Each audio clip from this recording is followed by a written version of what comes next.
Hello， 大家好，我是兜兜。太虚古龙一族差点灭族，好在萧炎及时赶到，将罪魁祸首北龙王给杀了。北龙岛上的族人10至56都遭受到了北龙王的毒手，好在西南两岛没有受到太大损失。这次三大龙王齐齐陨落，已经没有人能够阻拦古龙一族统一。萧炎知道这种胜利对紫妍来说代价太大，他身为龙皇，不论是东龙岛还是三大龙岛都是他的族人。萧炎安慰紫妍，他可是传说中的龙皇体质，只要给他足够的时间，成就足以超越以往历代龙皇，到时候恢复古龙一族的鼎盛并非虚妄之谈。紫妍终于打起一些精神，向萧炎道谢。萧炎说他们之间用不着说这些客套话，他将手中北龙王的尸体扬了扬，问紫妍这东西能不能留给他。北龙王的体质本就极强，在经过化龙魔阵的淬炼后更是强得可怕，若是能将它炼制成傀儡的话，威力必然不弱。原本按照古龙一族的规矩，死龙都是要葬于龙墓之中的，不过现在的古龙族人都恨死了北龙王，还真不一定会让他葬在龙墓。更何况萧炎这次帮了他们大忙，要点报酬无可厚非。紫妍让萧炎他们这段时间就在东龙岛略作休整，三大龙王已死，他也要为整合四大龙岛做准备了。萧炎欣然接受，反正现在也没有太紧迫的事，他便在这里将傀儡炼制好了再离开。而且虚无空间中也有他需要的东西，有三大龙岛作死在前，紫妍统一古龙一族十分顺利。漂浮在虚无空间的四大龙岛也再度凑在了一起。密室中，萧炎将炼制傀儡需要的材料一一检查完后，他的大手一挥，北龙王壮硕的身影悬浮。此时的北龙王双眼紧闭，面色灰白，生机尽散。萧炎嘴巴一张，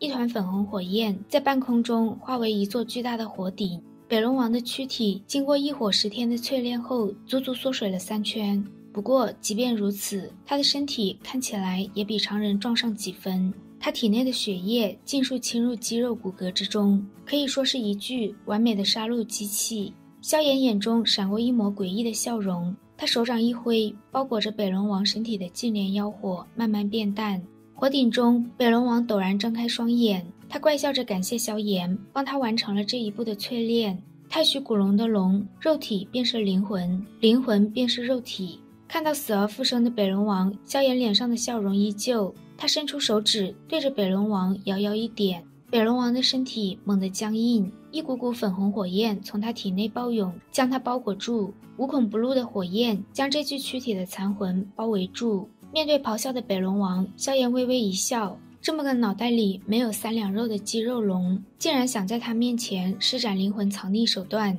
他还真是高看他了。现在这一幕是萧炎最希望看见的。寻常炼制傀儡之法炼出来的只是傀儡，完全没有自己的作战经验。北龙王这么好的材料，萧炎可不舍得这么浪费。完美的傀儡不仅要身若金铁，屏蔽痛觉，还必须具备老练的战斗经验和杀人手段。想要解决一般傀儡的弊端，便需要让傀儡适量的拥有智慧。北龙王生平大战无数，战斗经验极为丰富，只要能够炼化他的一道残魂，将其和傀儡彻底融合，那诞生出来的傀儡才是真正的杀戮机器。萧炎手一挥，净莲妖火一涌而上，将那道残魂吞噬炼化。一丝丝有些虚幻的气流在萧炎的操控下融入傀儡的脑海之中。原本目光空洞的北龙王躯体，眼中逐渐涌现一种宛如金属般的冰冷光泽，他僵硬的身体也逐渐松缓下来，将他那瞬间爆发的恐怖力量隐藏在人眼不可及的地方。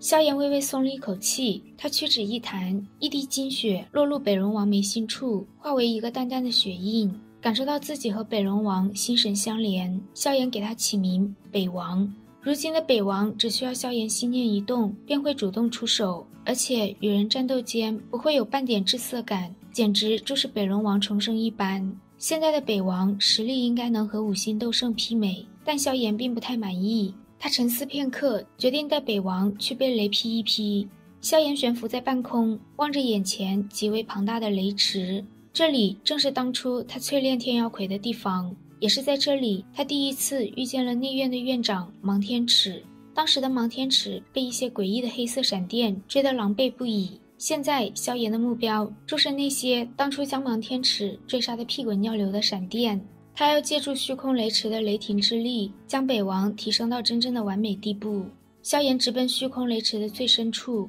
有金莲妖火护体，这里的雷霆之力根本不敢冲上来。看着面前这些成群的黑魔雷，萧炎一脸欣喜。当初在小丹塔炼丹时，他炼制的9品丹药也曾招来过黑魔雷，只不过那道黑魔雷和这里的相比，简直是大巫见小巫。若是北王能够吸收这些雷霆之力，到时候即便是面对6星斗圣强者，也可一战。萧炎看着浑身布满黑色雷电的北王，眼中涌过一抹喜意。在黑魔雷的淬炼下，北王黝黑的身体变得有些暗沉，浑身充满了力量感。如今他肉体的强度，怕是就连紫妍都有些逊色。按照这种速度，半个月之内便能够让北王提升到6星斗圣的层次。萧炎正准备闭目养神时，一道手臂大小的黑魔雷无意识地飘荡而来，最后撞在了他的身体上。两者接触的刹那，萧炎身体表面的粉红火苗直接将那道黑魔雷给吞了进去，一股异常精纯的能量从他体内涌出。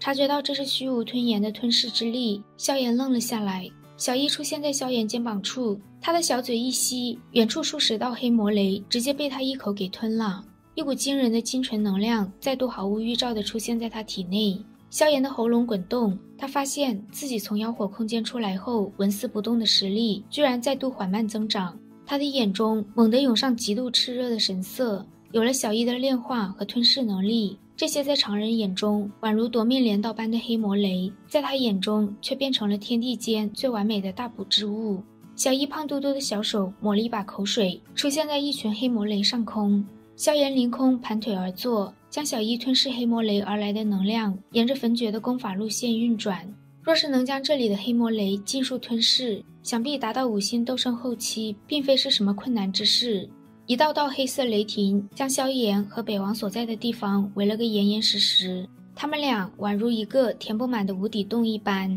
不论涌来多少黑魔雷，最后都消失不见。一眨眼，1个月的时间就过去了。在经过黑魔雷1个月的淬炼后，北王的身体也到了极限，无论他再怎么吸收黑魔雷，取得的效果都是微乎其微。现如今的北王已经可以和真正的6星斗圣对战。这1个月，萧炎也一举从5星斗圣初期提升到了中期巅峰。小一浑身的粉红火焰中隐隐能够见到一丝丝黑色雷弧，金莲妖火中出现的这一丝丝黑魔雷也让他的攻击力再度提升不少。萧炎还差一点就能突破到5星斗圣后期时，他的身体也和北王一样对黑魔雷产生了抗性。萧炎结束了他们几个的修炼，正准备回去时，雷池深处突然剧烈的波动，顿时整片天空黑雷闪烁，铺天盖地的奔向深处中央一片黑暗区域。见到这一幕，萧炎眉头微皱，雷池深处隐隐间仿佛有一种奇特的威压蔓延，